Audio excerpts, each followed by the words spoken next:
নুরুল কবির বলতেছেন হাদির মৃত্যু হত্যাযোগ্য, কারণ ওনারা হত্যাযোগ্য চাই।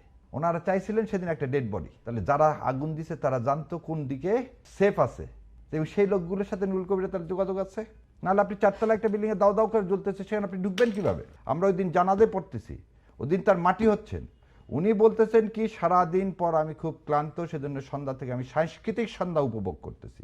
শহীদ ওসমান হাদি ওর বাবার নাম, সেজন্য ওসমান বিন হাদি। ওসমান, সবচেয়ে বড় দুঃখের বিষয়টা কি, ও ভারতীয় আধিপত্যবাদের বিরুদ্ধে যে সংগ্রাম করলো, সেই সংগ্রামকে আমাদের বরেণ্য সাংবাদিক নুরুল কবির সাহেবও যখন এটাকে বিতর্কিত করার মতো কথা বললেন, এটা আমাকে খুব আঘাত দিয়েছে। কারণ একটা জিনিস আপনারা দেখেন, যে নির্বাচনকে ধ্বংস করার জন্য, নির্বাচনকে বানচাল করার জন্য, নির্বাচন না করলে কে লাভবান হবে এটা আমরা সবাই জানি, ইন্ডিয়া এবং আওয়ামী লীগ, এর বাইরে তো আর কেউ নেই।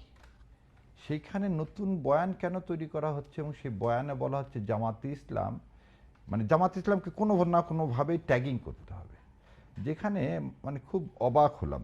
দেখ, আমি জানি না আপনারা ওই ইন্টারভিউটা দেখছেন কিনা নুরুল কবির সাহেবের। নুরুল কবির সাহেবের ইন্টারভিউটা প্রচার হয়েছে চ্যানেল 24-এ, একদম এক্সক্লুসিভ, উনি ছাড়া আর কেউ ছিল না। এই চ্যানেল 24-এর মালিক কে?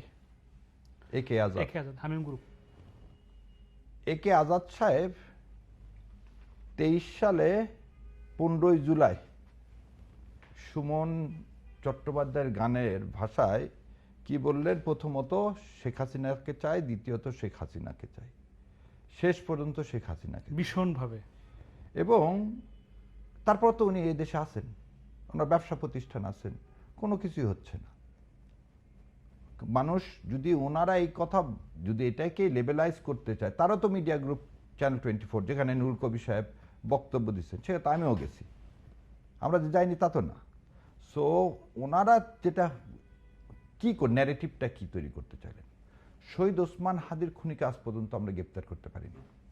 শহীদ ওসমান হাদির যে আদর্শ, সে আদর্শকে আমরা লালন করে সে ন্যারেটিভটা কি বলতেছেন, আর নাম কি আল্লাহ, নুরুল কবির বলতেছেন হাদির মৃত্যু হত্যাযোগ্য, কিন্তু একবার উনি হাদিকে শহীদ বললেন না, হাদিকে একবার উনি শহীদ বললেন না। ওনার এই 38 মিনিট যে ইন্টারভিউ, তাতে একবার শহীদ বললেন। তারপর আবার তিনি বলতেছেন কি, হাদির যে রাজনৈতিক দর্শন ছিল, সে দর্শন ছিল ধর্মভিত্তিক রাষ্ট্রব্যবস্থা, যেটা উনি সমর্থন করেন। উনি সেটা নাই করতে পারেন, উনি নাই করতে পারেন, কিন্তু হাদি এদেশের একজন নাগরিক, জুলাই যোদ্ধা হিসাবে, যে নুরুল কবিররা গত 15-16 বছরে ওনাকে আমি শ্রদ্ধা করতাম, কারণ উনি আওয়ামী লীগের বিরোধিতা করত, কিন্তু ওনার বিরোধিতার একটা ন্যারেটিভস আছে, সেটা হচ্ছে ওনার বিরোধী সব ঠিক, কিন্তু যেই সেকুলারিজমের বিরুদ্ধে বলবেন সে উনি তোর মুখে কুলু পাটে দেয়।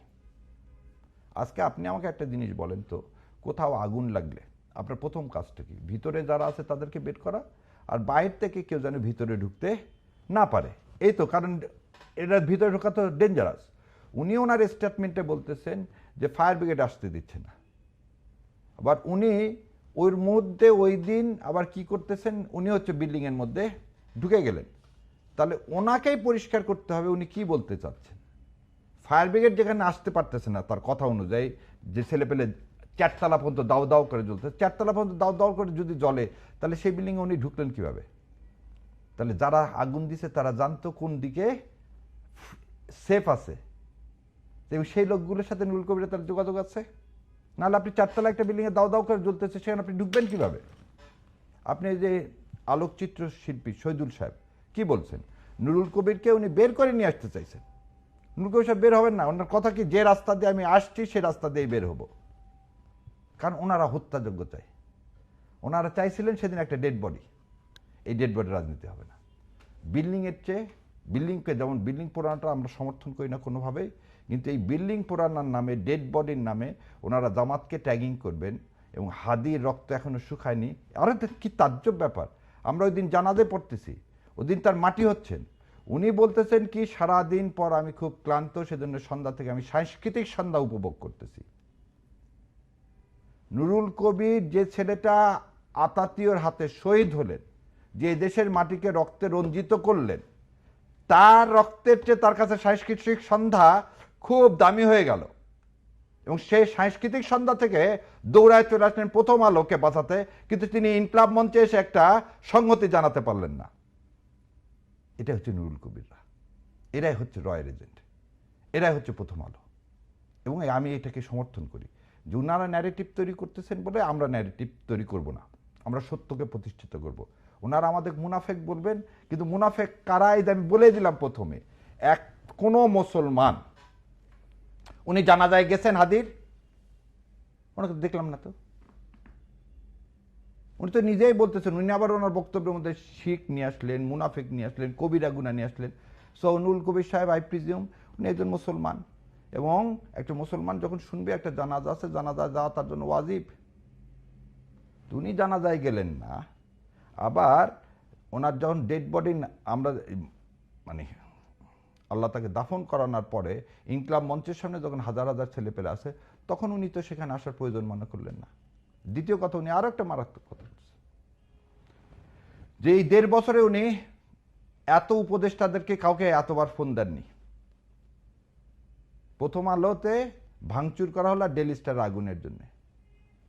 কেন? গত 7টা দিন ধরে যে দেশের মানুষ আপ্রাণভাবে চিৎকার করে যাচ্ছে, হাদির খুনি দেশ ছেড়ে পালিয়ে যাচ্ছে, হাদির খুনিকে ধরা যাচ্ছে না, আপনি কেন তখন ফোন দেননি? ও, আপনাদের কাছে তাহলে হাদির রক্ত না, আপনাদের কাছে কি সাম্প্রদায়িকতা আপনার সৃষ্টি করার জন্য উন্মাদ হয়ে আছেন। উনি তার বক্তব্যের শেষে দেখেন কি কিভাবে সে মানে শেষ করলো একটা ইংলিশ ওয়ার্ড দেন, জানি না এই ইংলিশ ওয়ার্ডটা সবাই ক্যাচ করছেন কি না। হবিং মানে কি জানেন? প্রতিরোধ যুদ্ধ। উনি কাকে প্রতিরোধ করতে চায়? হবিং মানে হচ্ছে প্রতিরোধ যুদ্ধ। উনি কাকে? জুলাইকে প্রতিরোধ করতে চায়। উনি কোন রাজনীতিকে প্রতিরোধ করতে চায়? উনি এই যে ন্যারেটিভ প্রথম আলো আর ডেইলি স্টারের, সেই ন্যারেটিভকে কি এদেশে এস্টাবলিশ করতে চায়? ইনশাল্লাহ আমরা তা করবো না। আর উনি যতই জামাত ট্যাগিং করুক, উনি আমাদেরকে মুনাফেক বলে, আমরা ওনাকে এগুলো কিচ্ছু বলবো না। আমরা খালি দোয়া করবো আল্লাহ ওনাকে হেদায়েত দেয়। কিন্তু এই কথা বলেন না। আপনি একজন মুসলমান, আপনার সন্তানের মতো হাদি, তার জানাজা আপনার যাওয়ার সময় হলো না, আপনি সাংস্কৃতিক সন্ধ্যা উপভোগ করলেন, তার মাটি দেওয়ার জন্য পেলেন না, আপনি ইনকলাব মঞ্চে এসে সংহতি দিতে পারেন না, আপনি নুরুল কবির, আপনি সাংস্কৃতিক সন্ধ্যা ফেলে এসে সমস্ত উপদেষ্টাদেরকে ফোন দিতে পারেন আর ওই বিল্ডিংয়ের সামনে আসেন। কিন্তু এটাও আমরা নিন্দা জ্ঞাপন করতেছি যে যারা এইখানে আগুন ধরাইছে সেটাও আমরা কোনোভাবে চাই না। কিন্তু এটাও আবার ঠিক, আপনি এই এতগুলো কেউ ফোন দিচ্ছেন কি কারণে? যারা আগুন দিছে, প্রকৃত যারা আগুন দিছে তাদেরকে কি বাঁচানোর জন্যে? জামাতে ইসলাম প্রোটেস্ট করছে, সেটা তো আপনি সন্তুষ্ট না।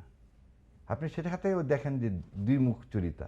আপনি ওখানে সব জায়গায় আপনি এক মুখে বলেন দাড়িয়ালা টুপি আলো, দাড়িয়ালা টুপি আলো হলে আপনাদের খুব সমস্যা। ওখানে আপনি বলছেন দাড়িয়ালা টুপিতে দাড়ি ছাড়ার লোকজন বেশি ছিল। এই দাড়ি ছাড়ার লোকজন কোথা থেকে আসছে? আপনি তো একবারও ইন্টারভিউর মধ্যে বললেন না আগুন সত্তাসের জনক আওয়ামী লীগ। আপনি তো একবারও বললেন না শেরাটনের সামনে গান পাউডার দিয়ে এই মির্জা আজমরা কত মানুষকে হত্যা করছে, এই প্রতিদিন বাসে আগুন দিচ্ছে, সে কথা তো একবারও বললেন না। আপনার ডেইলি স্টারে যে আওয়ামী লীগ এবং দিল না, আপনি সেটা প্রমাণ করেন। আপনি কেন জামাতের দিকে আঙ্গুল তুললেন? কেন হাদির রক্তের সাথে বেইমানি করলেন? আপনি কি কারণে? কারণটা কি আপনি বলেন না কেন? আপনার কাছে জামাত এবং হাদি কেন এত আক্রোশমূলক? ও, ইসলাম কায়েম করতে চাওয়া কি আমার অধিকার না? 90% দেশে, 90% যেখানে মুসলমান যে দেশে, সে দেশে মানুষ ইসলাম কায়েম করতে চাইতে পারে না। তাহলে ডানপন্থীর উত্থান, আর ডানপন্থীর উত্থান এই কথাটা বলতে থাকে সাউথ ব্লক। এই সাউথ ব্লকের বিরুদ্ধে তো আমাদের যুদ্ধ, আমাদের সংগ্রাম ভারতীয় আধিপত্যবাদের বিরুদ্ধে। এই ভারতীয় আধিপত্যবাদ কোন করতেছে কে? প্রথম আলো, ডেইলি স্টার। তারা আমাদের সংগ্রামটা তো তাদের এগেনস্টে, ওই বিল্ডিং এর এগেনস্টে না। আর এটাকে পেট্রোনাইজ করতেছে কে? চ্যানেল 24। কারণ আজাদের রক্তের মধ্যে তো তা, এরাই মির্জাফর।